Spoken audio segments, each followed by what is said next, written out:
Ceci est un livre audio autogénéré par Google. 1. Les années de jeunesse, 1912 à 1939. Les origines. Je crois que la première chose à faire, c'est d'indiquer mes origines. Ma famille est plus compliquée qu'on ne le considère généralement. Je m'appelle Aubinière, par conséquent le père officiel est Monsieur Aubinière, et la mère est une demoiselle Conrau qui est devenue Madame Aubinière par mariage. Ce qu'il est important de voir, c'est que, quoique jamais mes parents ne me l'aient dit, jamais personne ne me l'a dit, je pense qu'en réalité je ne suis pas le fils de Monsieur Aubinière, mais je suis le fils d'un Monsieur Lippmann dont je parlerai tout à l'heure. Nous allons d'abord parler de Monsieur Aubinière, de Madame Aubinière-Lippmann et de Monsieur Lippmann. Il y a donc 3 familles. La famille de mon père est une famille de Laval. Ils étaient ébénistes, ils faisaient des meubles à Laval et c'est une vieille famille lavalloise. Il y a encore des Aubinières en Maine-et-Loire et en Loire-Atlantique. Il y a d'ailleurs un village qui s'appelle Aubinière. Je ne sais pas si ça a un rapport avec la famille, mais c'est un nom de la région. Cette famille Aubinière avait 2 fils, Arthur Aubinière et celui qui nous intéresse, qui est mon père officiel, Gaston Aubinière. Arthur Aubinière était médecin. Il était le médecin de la famille de ma mère à Paris, et c'est comme cela que ma mère a connu le frère de ce médecin et l'a épousé. Ce Gaston Aubinière était lui, employé de banque et en fait, il ne faisait pas grand-chose. C'était un homme assez paresseux et les rapports avec ma mère se sont très vite détériorés. J'en parlerai tout à l'heure. Donc une famille Aubinière originaire de Laval, ayant 2 fils à Paris, l'un, Arthur Aubinière qui est médecin et Gaston qui est le père officiel. Parlons maintenant du côté de ma mère. Ce sont des gens des Vosges, de la région d'Épinal. Le village, c'est Gercourt à côté d'Épinal. Cette famille a une première anomalie qui apparaît dans les chiffres. Cette famille s'appelait Conrau. Monsieur Conrau, curieusement, a épousé une demoiselle beaucoup plus âgée que lui, ce qui est anormal pour l'époque. Il a donc dû y avoir un problème à l'origine. Et en plus ces gens de Gercourt, Monsieur Conrau et sa femme sont partis pour Paris. Lui travaillait dans les postes, un emploi très modeste genre facteur ou quelque chose de cet ordre. Et ils ont eu 3 enfants, une fille aînée qui est morte très rapidement et puis ma mère et la sœur de ma mère. Ma mère, elle a étudié jusqu'au brevet supérieur. C'était l'époque où les femmes faisaient des études différentes des hommes, et donc il n'y avait pas le problème du latin. Elle a passé son brevet supérieur. Elle a débuté comme institutrice. Elle a épousé ce monsieur Aubinière, et à l'issue de ce mariage, un premier enfant est né qui est mon frère Yves Aubinière dont je parlerai tout à l'heure. Ce mariage n'a pas été heureux parce que monsieur Aubinière travaillait aussi peu que possible, et il semble même qu'il ait été renvoyé de sa banque sans en avoir prévenu ma mère. Il ne savait pas trop quoi faire. Il y allait quand même tous les matins, il partait à la même heure, il revenait à la même heure. Très rapidement ma mère s'en est aperçue. Il ne devait pas rentrer beaucoup d'argent, et ma mère s'est remise à travailler. Elle a pris un emploi. Grâce à son père qui était dans les PTT, elle est devenue demoiselle du téléphone. Vous savez qu'à cette époque-là, il y avait des demoiselles du téléphone qui faisaient passer les communications. Il n'y avait pas encore le téléphone automatique. Comme demoiselle du téléphone, elle s'est trouvée en relation avec un jeune industriel qui avait le téléphone lui et qui lui téléphonait, Monsieur Lippmann. Elle a donc fait connaissance avec ce Monsieur Lippmann, et ils sont sortis ensemble et de là est né Robert Aubinière. Tout au moins je le pense, parce que jamais mes parents ne me l'ont dit, mais j'ai toujours pensé que c'était comme ça que ça s'était passé. Parlons maintenant des Lippmann. La famille Lippmann est une famille de gros industriels. Le père Édouard Lippmann était le grand personnage. C'était un peu le Marcel Dassault de la famille ou bien le Potez. C'était un homme très important. Il avait une société de forage et sondage qui existait depuis un siècle et qui a fait tous les forages en Indochine, au Sahara, en France et en Europe. C'était un grand industriel. Il sortait de Centrale. Édouard Lippmann était vraiment un grand personnage. On ne parlait que de lui dans la famille et son fils Eugène Lippmann, qui était mon père, sortait lui aussi de Centrale. Il est entré tout naturellement chez son père, dans sa maison. Ma mère a divorcé de Monsieur Aubinière et a épousé Monsieur Lippmann quelques années plus tard, et à ce moment-là, elle est devenue Madame Lippmann, et quand j'ai eu 16 ans, mon frère avait 18 ans et demi, Monsieur Lippmann nous a adoptés tous les deux de sorte que nous nous appelions à ce moment-là Aubinière Lippmann. C'est mon vrai nom d'ailleurs, Aubinière Lippmann. Ce qui est important, c'est qu'en définitive ma mère, comme vous le voyez, avait eu des problèmes financiers importants. Elle avait été demoiselle du téléphone toute seule avec 2 enfants, et se retrouvait tout à coup riche par le fait qu'elle se retrouvait dans cette famille très riche, les Lippmann. C'était un grand changement pour elle. Ma mère était une femme que personnellement je trouvais formidable. Il y avait 2 personnes formidables dans la famille, Édouard Lippmann le grand-père et ma mère. Édouard Lippmann écrasait son fils, comme on a vu plus tard par exemple, Pothès écrasait son fils. Je suis née en septembre 1912. Ma mère a dû divorcer et se marier en 1920 ou 1921. Édouard Lippmann, le grand-père, était donc le grand personnage de cette famille. C'était le grand homme, le ponte, et mon père était à ce point en admiration devant le sien qu'il ne prenait aucune initiative. Il recopiait les lettres que son père faisait à l'époque pour les problèmes actuels. Il y avait 2 choses considérées comme très importantes dans la famille. La première, c'était qu'un ancêtre Lippmann avait été médecin de Louis XV. Tout le monde disait que Louis XV l'avait remercié un jour par lettre. Tout le monde croyait que quelqu'un d'autre avait la lettre mais personne ne l'a jamais trouvée. Je ne sais même pas si c'est une légende ou pas mais c'était un grand truc de la famille.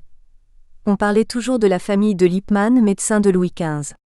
C'est un point secondaire, mais le second fait que la famille considérait comme très important, qui est très important, c'était l'époque où nous étions très bien avec les Russes du Tsar, nous sommes avant 1914, donc avant que le Tsar ne soit tombé, c'est que l'ambassadeur de Russie avait demandé à Édouard Lippmann de venir s'occuper des pétroles de Bakou et d'y faire les forages. Mon grand-père avait accepté et il était prévu qu'Édouard Lippmann aille diriger les pétroles de Bakou. C'était donc un énorme truc. Malheureusement, comme Édouard Lippmann était juif, il fallait à cette époque un visa. L'ambassadeur de Russie avait dit à Édouard Lippmann : « Pour vous c'est une simple formalité, simplement il faut quand même que vous fassiez signer un visa. » Édouard avait refusé en disant : « C'est hors de question et dans ces conditions-là je n'irai pas à Bakou. » C'est un point extrêmement important parce que la société a raté ce jour-là le tournant du pétrole. Elle faisait des trous pour l'eau, elle allait devenir une grande boîte de pétrole. En fait, comme mon père n'avait pas les qualités d'initiative suffisantes pour faire quelque chose de nouveau, cette société a toujours été en dehors du pétrole, d'où sa mort, d'où le fait qu'elle a disparu. À elle. Pourquoi a-t-il refusé l'obtention d'un visa ? G.A. L'obtention d'un visa ? Parce qu'il a estimé qu'il était français, et les Français n'avaient pas besoin de visa et il ne voulait pas que ce soit parce qu'il était juif. À elle. C'est parce qu'il était juif qu'il avait besoin d'un visa ? G.A. C'est parce qu'il était juif. À ce moment-là, entre la Russie et la France, il n'y avait pas besoin de visa et il a refusé. C'est considéré évidemment comme un grand titre de gloire de la famille. C'est une erreur tactique considérable, mais enfin c'est une erreur tactique que je comprends qui est magnifique, mais c'est quand même une erreur, ça a causé la mort de l'entreprise. Alors voilà, ça c'est le côté de mon père. Ma mère, elle, c'était la personne active de la famille. Elle s'appelait Georgette Conrot et c'était une femme à poigne. J'avais un frère qui, lui, était le fils d'Aubinière. Je dois dire tout de suite que monsieur Aubinière est mort, ça doit être dans les années 20. Il est mort à l'hôpital du Kremlin-Bicêtre, il était plus ou moins alcoolique. Mon frère Yves, lui, était très brillant. C'était vraiment un très très bon élève. La seule chose, c'est qu'il se faisait renvoyer de partout où il était pour des raisons de discipline. Ma mère avait donc pris l'affaire en main et le tenait très sévèrement, très fermement, de telle sorte qu'elle l'a mis chez les jésuites. D'abord elle l'a mis à Stanislas parce qu'il était renvoyé de Condorcet, après avoir eu le prix du meilleur élève de 5e. À Stanislas, il a fait la connaissance d'un jésuite qui a sympathisé avec lui, le père de Vauplane. Il est d'ailleurs devenu patron des jésuites en France par la suite. Il était devenu un ami de mon frère. Il lui écrivait et il a beaucoup conseillé ma mère pour essayer de se défaire de ce garçon impossible, car il était non seulement insupportable au point de vue de la discipline mais il était malhonnête. Si ma mère n'avait pas été là, il y a longtemps qu'il aurait été au bagne ou quelque chose comme ça. Elle l'a envoyé en Angleterre dans un lycée plus ou moins disciplinaire. Pendant 2 ans il y est resté sans en bouger jusqu'au jour où les Anglais ont fini par dire qu'ils ne pouvaient plus le supporter et l'ont renvoyé à nouveau.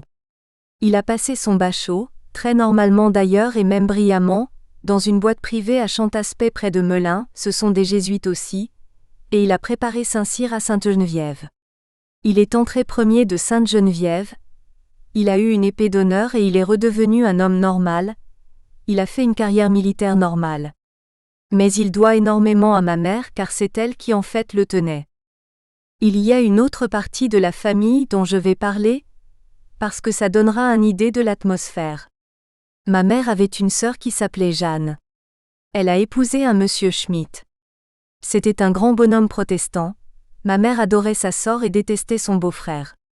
C'est elle qui dans la famille a laissé l'expression beau, grand, fort et bête. Dès qu'on parlait de lui, elle disait « oui, beau, grand, fort et bête ». Ils ont eu 2 enfants, ils ont fait un très bon ménage, mais c'est une famille qui a eu tous les malheurs. C'est vraiment les Atrides parce que la mère est morte très jeune d'une sorte de leucémie. On ne sait pas très bien ce qu'elle a eu. Ma mère a immédiatement dit que c'était de la faute de son beau-frère, qu'il ne l'avait pas soignée. Enfin elle est morte et ma mère a pris à son compte les 2 enfants, si bien que les 2 enfants de ce monsieur Schmitt ont été élevés avec nous. Ce monsieur Schmitt s'est remarié avec une femme qui avait une boutique de fleurs et cette femme est morte, peu de temps après s'être mariée, et le père alors s'est suicidé. Voyez, c'est une famille extraordinaire. Le grand-père déjà s'était suicidé. Donc les 2 enfants se sont retrouvés orphelins, héritiers d'une boutique de fleurs. Ma mère a pris l'affaire en main et s'est occupée de la boutique de fleurs. D'après ce que m'ont dit par la suite ces 2 enfants, jamais la boutique n'a marché aussi bien que lorsque ma mère s'en est occupée. Et les 2 enfants se sont élevés. L'aîné des 2 enfants s'est suicidé à son tour et le deuxième est mort il y a 2 ou 3 ans. Le deuxième a fait les arts et métiers et il a vécu normalement. Il s'est marié, il a eu un enfant. Voilà, c'est donc une famille extraordinaire cette famille Schmitt, une famille de gens qui se suicident. Tous ces gens-là ont été élevés avec nous, donc nous étions 4 garçons à peu près du même âge. Mon frère Yves était l'aîné, Jacques Schmitt qui était entre les 2, ensuite Robert Aubinière et puis Albert Schmitt qui était le plus jeune. Bon, alors maintenant je vais vous parler de moi. J'ai 2 fantasmes dans ma vie. Je suis né le 24 septembre 1912. Un calcul simple vous montre que normalement ma conception est du 24 décembre 1911. Je me suis toujours dit que j'étais né d'un excès d'alcool, d'un excès de réveillon et j'ai toujours vécu ça. Et deuxième chose, mes parents, mon père Lippmann et ma mère, étaient logés rue Victor Massé, au 41, dans un appartement qui avait été construit en 1910. Ils avaient dû le louer à partir de 1912. C'est un ensemble d'immeubles qui étaient autrefois des ateliers de peintres. 2 gars y avaient son atelier. Ils ont été transformés en appartements de l'époque 1910. Je ne sais pas si vous voyez où est le 41 de la rue Victor Massé. Ça touche la place Pigalle. Le métro que je prenais était le métro Pigalle. C'est en face d'un bal que l'on appelait le bal Tabarin. Quand je sortais le matin pour aller au lycée, je rencontrais tous les fêtards qui sortaient de là. Et c'est là un de mes fantasmes. Je ne peux pas ouvrir une porte fermée. Je crois toujours que je vais avoir devant moi une vieille bonne femme peinte comme celle qui traînait dans la rue et j'ai traîné ça toute ma vie. Quand on sonne à la porte, j'ai énormément de mal à ouvrir. C'est rigolo, hein? Je crois toujours qu'il va y avoir cette bonne femme devant. J'ai pris le pli quand même, c'est vous dire que c'est un fantasme de gosse. Les études. J'ai fait toutes mes études au lycée. À ce moment-là, on fréquentait le lycée de la classe enfantine jusqu'au bachot. Il n'y avait pas de collège.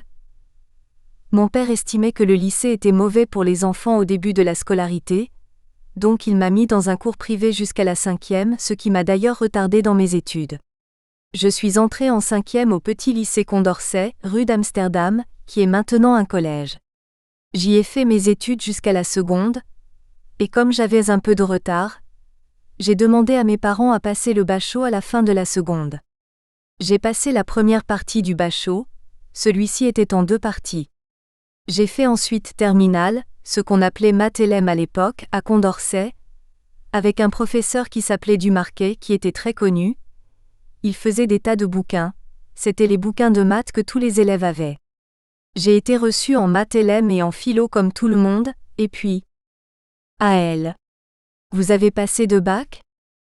GA. J'ai passé de bac, oui. On avait pour le bachot de philosophie une épreuve de psychologie qui était très facile et on ne passait même pas l'oral, je crois. Si on avait la moyenne à cette psycho, on était reçu. J'ai donc eu maths LM et philo et j'ai fait une année d'hypotope à Condorcet. Le professeur s'appelait Picarda, c'était ses débuts de professeur de taupe, il est devenu professeur à Janson après. Et puis je suis allé un an faire ma taupe à Chaptal, celle de Condorcet était nulle. À cette époque-là, on allait où on voulait. On n'avait pas de loi très contraignante. À Chaptal, le professeur c'était Millot, le frère du musicien Darius Milhaud. Il était lui-même d'ailleurs musicien. C'était un homme très original.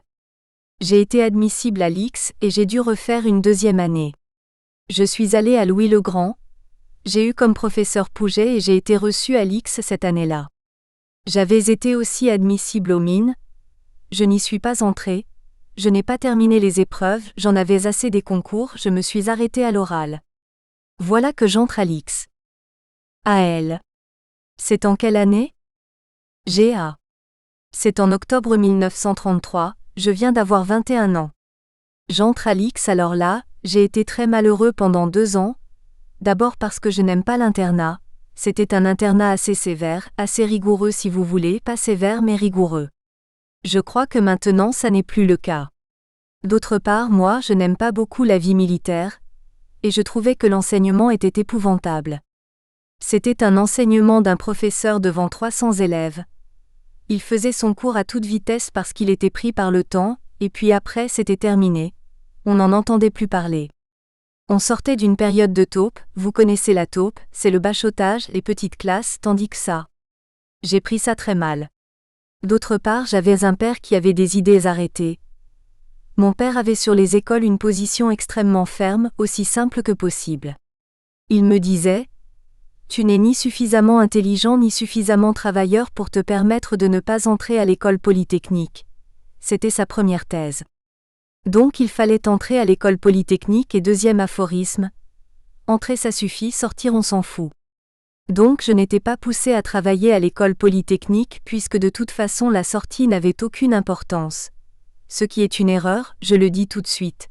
C'est une erreur profonde et ça m'a beaucoup gêné. Enfin quoi qu'il en soit, je n'ai rien foutu pendant 2 ans, mais alors rien, ce qui s'appelle rien, et je suis sorti quand même. J'ai des camarades qui ne sont pas sortis. Moi je suis sorti dans les 210e sur 214, quelque chose comme ça, et je suis sorti dans l'armée de l'air, sauvé par ma bonne santé, parce qu'il y avait plus de places que de candidats. C'est comme ça que je suis entré dans l'armée de l'air. Voilà. AL. Quel souvenir gardez-vous de ce que vous avez appris à l'école polytechnique? GA. Rien. Si, j'ai seulement le souvenir de Le Prince Ringuet. Ça peut paraître extraordinaire parce qu'il vient de mourir. Mais, en 1935, à la fin du cours de physique, le professeur de physique nous a dit « J'ai demandé à un jeune professeur maître de conférence de vous faire 3 amphis sur l'énergie atomique. C'était Le Prince Ringuet. C'est comme ça que j'ai connu. Enfin connu, c'est une façon de parler, j'ai entendu pour la première fois de ma vie Le Prince Ringuet. AL. Vous m'avez dit, en je ne sais plus quelle occasion, que vous aviez fait connaître votre opinion sur les études par lettres. GA. Oui, absolument. Par lettres et même dans une thèse que j'ai faite à l'école de guerre où j'avais choisi comme sujet de thèse. Thèse, le mot est un peu fort, un travail, la formation des officiers. Je venais d'être directeur des études à l'école de l'air, donc je connaissais bien la formation des officiers, et j'ai fait savoir combien était ridicule l'enseignement à l'école polytechnique à cette époque. Les professeurs étaient d'un niveau assez bon, mais ça ne servait à rien. On n'écoutait jamais un professeur, ça ne venait pas à l'idée. Même le major avait étudié avant et pendant le cours ça lui donnait du temps pour lire. AL. Vous n'aviez pas de travaux pratiques? GA. Non, ça n'existait pas. AL. Est-ce que l'entrée dans l'armée faisait partie des études à l'école polytechnique? GA. En fait, à cette époque, prenons ma promotion. On était 214 je crois. Il y avait 27 bottiers, c'est-à-dire 27 qui étaient les 27 premiers en gros, à avoir des places comme ingénieur des mines, ingénieur des ponts, mais ça pouvait être aussi des ingénieurs du génie maritime, des ingénieurs de l'air, des hydrographes. Ça c'était la botte 27. Il y a eu 2 élèves qui ont démissionné pour entrer dans la vie civile et qui sont devenus civils, et tout le reste, c'est-à-dire ça doit faire en gros 180, 190, étaient militaires. AL. Vous commenciez par 2 années d'études et après ça vous entriez. GA. On commençait par 2 années d'école polytechnique, et après ça on entrait dans une école d'application de l'armée. Les artilleurs allaient à Fontainebleau, les sapeurs allaient à Versailles, je crois. Moi je suis allé à Versailles aussi puisque l'école de l'air était à ce moment-là à Versailles et puis à Salon. On y faisait aussi 2 ans, 2 ans d'études à l'IX et 2 ans d'école d'application et on sortait lieutenant. Voilà. AL. Quelle promotion de l'école polytechnique? GA 1933 à 1935. Le 1er octobre 1935, je suis devenu lieutenant dans l'armée de l'air, j'ai fait 2 ans, pas tout à fait 2 ans, 1 an et demi, et on entrait ensuite en unité.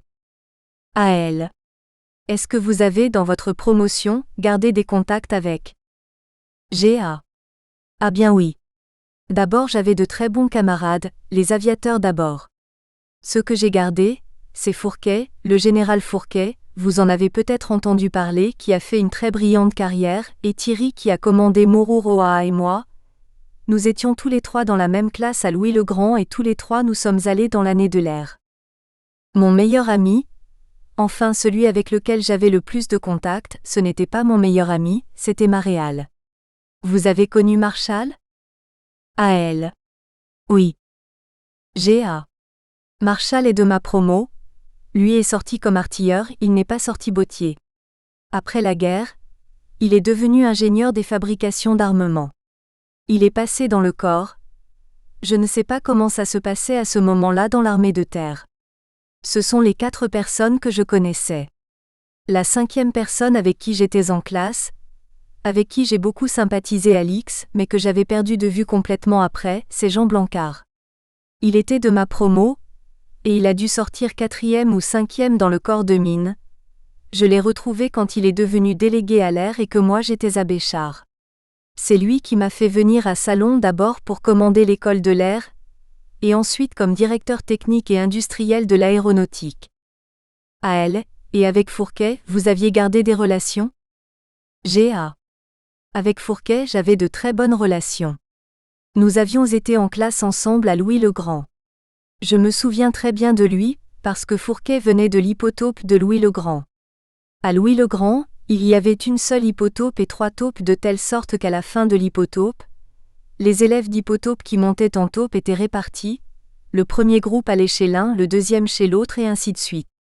Alors Fourquet, je ne sais plus en quel rang il était sorti d'hypotope, mais le professeur Pouget, le premier jour en arrivant, a dit « Fourquet, vous êtes sorti, mettons 55e ou 45e d'hypotope. Je vous préviens que depuis que je suis professeur ici, les élèves sortis avec ce numéro-là sont reçus à l'X la même année, donc vous serez reçus. » À partir de ce moment-là, il s'est occupé de lui tout le temps.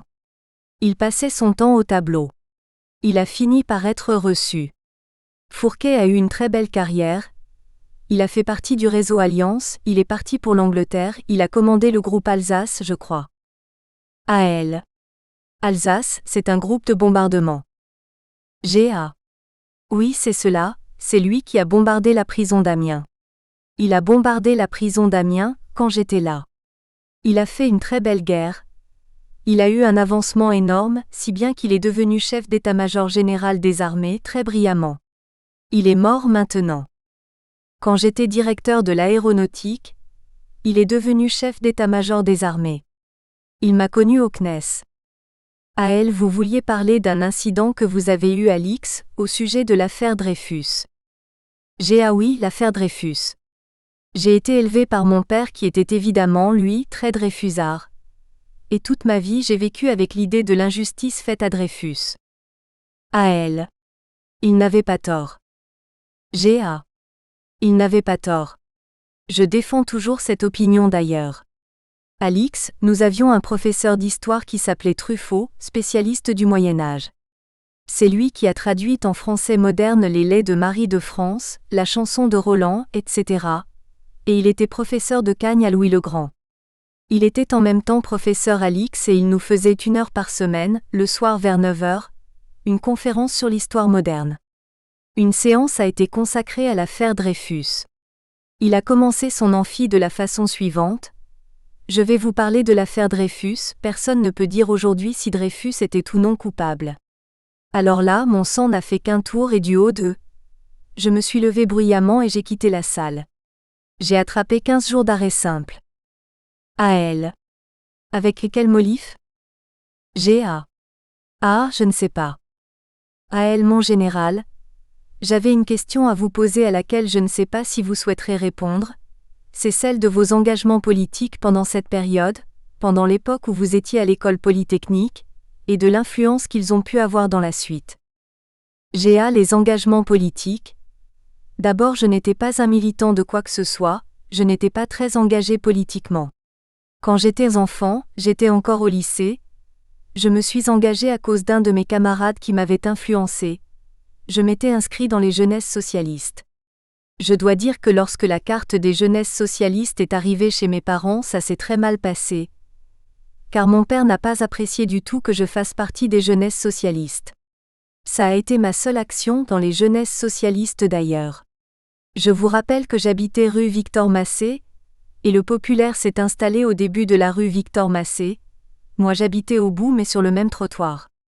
Le populaire s'est installé dans une ancienne maison close, Léon Blum a eu son bureau là.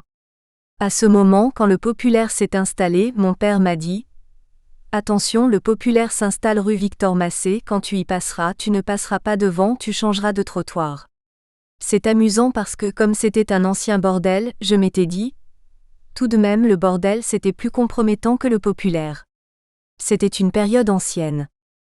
Alors ensuite, de toute façon, j'ai toujours été opposé à tout ce qui était conservatisme et droite.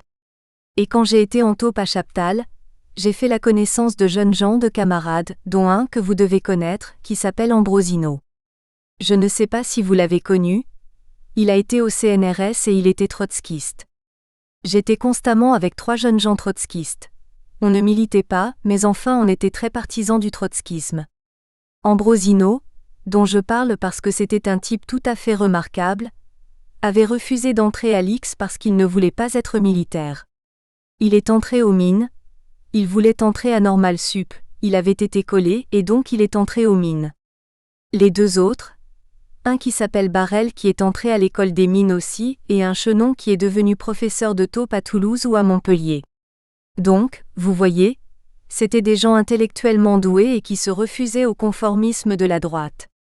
Et quand j'étais à l'X, j'ai enseigné, j'ai essayé de faire des mathématiques à des ouvriers trotskistes, à des cellules trotskistes, donc j'étais assez engagé. Alors ensuite, je suis devenu militaire et j'ai cessé toute activité politique sauf une fois. On verra ça plus tard, quand j'ai quitté le camp de concentration, tous les prisonniers libérés m'ont élu. La CGT dominait et la CGT m'a élu comme chef de tous les prisonniers donc j'étais chef CGT pour un temps extrêmement court d'ailleurs. Voilà, mais à part ça je n'ai pas d'engagement politique. A.L. Et vous-même avez-vous des détails sur lesquels vous souhaiteriez revenir? G.A. Je voulais dire qu'il y a quelqu'un qui pour moi a eu une grande influence. C'est un professeur de lettres que j'ai eu en 4e. Je ne sais pas si vous vous souvenez de votre 4e, mais c'est là qu'on commençait le grec. À mon époque, on commençait le grec en 4e. A.L. Moi, je n'ai pas pu faire de grec parce que j'étais dans un collège technique. G.A. Ça, c'est un scandale public. On commençait le grec en 4e, et j'ai eu un professeur de lettres qui s'appelait Monsieur Trahar. Ma mère, qui aimait beaucoup voir les professeurs et les proviseurs, avait été voir à la fin de la 5e le proviseur de Condorcet pour lui demander quelle était la meilleure 4e, pour que je puisse y entrer. Et le proviseur lui avait dit « Il y a un professeur extraordinaire qui s'appelle Trahar. Mais c'est le type le plus sévère et le plus dur qui soit. » Parfait, a dit ma mère, parfait, c'est exactement ce qu'il faut. À cette époque-là, on pouvait choisir. Je suis allé chez Monsieur Trahar. C'était un spécialiste de Prosper Mérimée, et si vous lisez des livres de Prosper Mérimée, dans toutes les préfaces on parle de Trahar. Ce qu'il a écrit sur Prosper Mérimée fait date encore maintenant. Ce professeur Trahar était agrégé de grammaire, je ne sais pas si ça existe encore, c'est pourquoi il faisait les petites classes. Il faisait la 4e et il était en même temps docteur ès-lettres. Il avait d'ailleurs fait une thèse sur Prosper Mérimée et avec moi c'était sa dernière année en 4e. Il a terminé je crois comme professeur à la faculté de Reims. Et ce professeur était extraordinaire. Moi je dois dire qu'il m'a laissé une très forte impression. J'ai été puni comme les autres parce qu'il punissait tout le monde, mais c'était absolument extraordinaire. Alors il m'a marqué. En 4e on étudiait Chateaubriand et il détestait Chateaubriand. Prosper Mérimée, ce n'est pas le même genre que Chateaubriand, mais il reconnaissait quand même le génie de Chateaubriand. Il était suffisamment intellectuellement doué pour ça. J'ai encore un souvenir de lui, il m'a laissé, et je pense tout le temps à lui vous voyez. Dès que je lis un bouquin, je pense à ce qu'il en aurait dit. Je voulais le dire parce que c'est tout de même marquant en 4e d'avoir eu un professeur de cette qualité. À elle. Ça vous a ouvert à la culture littéraire ? G.A. Ça m'a ouvert terriblement à la culture littéraire, beaucoup plus qu'au reste. À elle. Ce que l'école polytechnique ne fait pas nécessairement. G.A. Non, ah non. Ni la taupe. Justement ce professeur de 4e. C'est ce qui a fait qu'après j'ai été très déçue par les autres professeurs en 3e et surtout en seconde. C'est pour ça que j'ai décidé de passer mon bachot à la fin de la seconde, parce que vraiment les professeurs de seconde m'emmerdaient. L'armée de l'air. À elle. Nous en sommes à votre entrée à l'école de l'air. G.A. J'entre à l'école de l'air. Comment se fait l'enseignement à l'école de l'air ? Il faut bien voir que nous sommes en octobre 1936. L'école de l'air est alors à Versailles, dans les petites écuries et on vole à Villacoublay. Les avions sont à Villacoublay. Tous les matins on a cours, et l'après-midi en principe, on vole s'il fait beau. Les cours du matin sont faits par des officiers. Ce sont des cours disons de tactique aérienne ou de mécanique, les moteurs d'avion, la façon dont on construit les avions, l'observation en avion, comment on bombarde, on tire, etc. On commence à faire de la radio, c'est le tout début.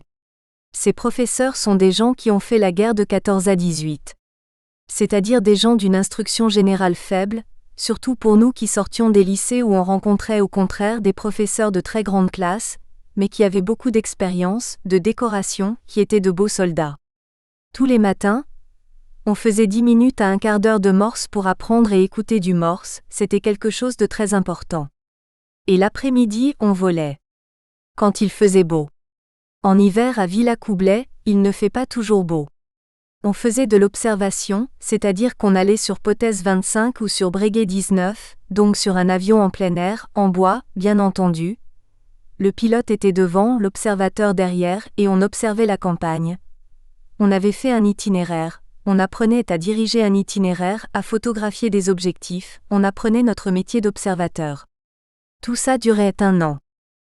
À elle. Vous n'appreniez pas le pilotage ? G.A. Attendez, je n'en suis qu'au début. On faisait des stages. Un premier stage de 15 jours se faisait à Saran, près d'Orléans. On observait des tirs d'artillerie que les gens faisaient à Fontainebleau. Il y avait un objectif, on regardait les points d'impact et on disait « tirez plus à gauche, devant, derrière, etc. » On réglait les tirs d'artillerie. On faisait ça pendant 15 jours.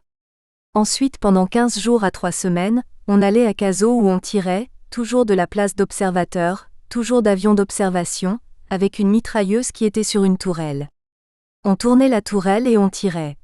On apprenait à tirer sur manche. Comme cible, il y avait un avion qui traînait une manche à air. Et puis on apprenait à bombarder. On bombardait toujours avec les mêmes avions Potez 25. On bombardait des objectifs avec des bombes de 50 kg. Ensuite, c'est alors qu'arrive ce que vous vouliez, on faisait son pilotage à Avord près de Bourges. C'est une région plate comme la main. Le pilotage durait 6 mois. On volait d'abord sur Morane 315 qui était un avion qui pardonnait, c'est-à-dire qu'il avait des plans énormes, si bien qu'on pouvait faire toutes les bêtises qu'on voulait. On ne pouvait pas arriver à le planter, il volait toujours. Ensuite on passait, Après un nombre d'heures dont je ne me souviens pas sur le Morane 230, qui était le même avion mais avec des ailes beaucoup plus fines, beaucoup moins de voilure, donc qui était plus fin et enfin troisièmement, l'avion d'armes qui était le Potez 25 à l'époque. Puis vous étiez breveté pilote. Pour le brevet de pilote, vous aviez un triangle à faire, une montée à 4000, enfin un certain nombre de tests à remplir. Quand ça a été fait, j'ai été muté en Algérie. Je suis arrivé à Blida, et à peine étais-je arrivé à Blida, peut-être quelques semaines après, j'ai été renvoyé à Salon, à Istres plus exactement, pour apprendre à piloter des bimoteurs. AL. Vous étiez encore à l'école, à ce moment-là? GA. Non, je n'étais plus à l'école. J'étais entré en formation, j'avais été affecté à la 61e escadre qui était le nouveau nom de ce que l'on appelait autrefois l'aviation d'Algérie. L'aviation d'Algérie était commandée par un lieutenant-colonel qui s'appelait... Nous espérons que vous avez apprécié cet aperçu. Pour continuer à écouter ce livre audio sur Google Play Livres, utilisez le lien dans la description de la vidéo.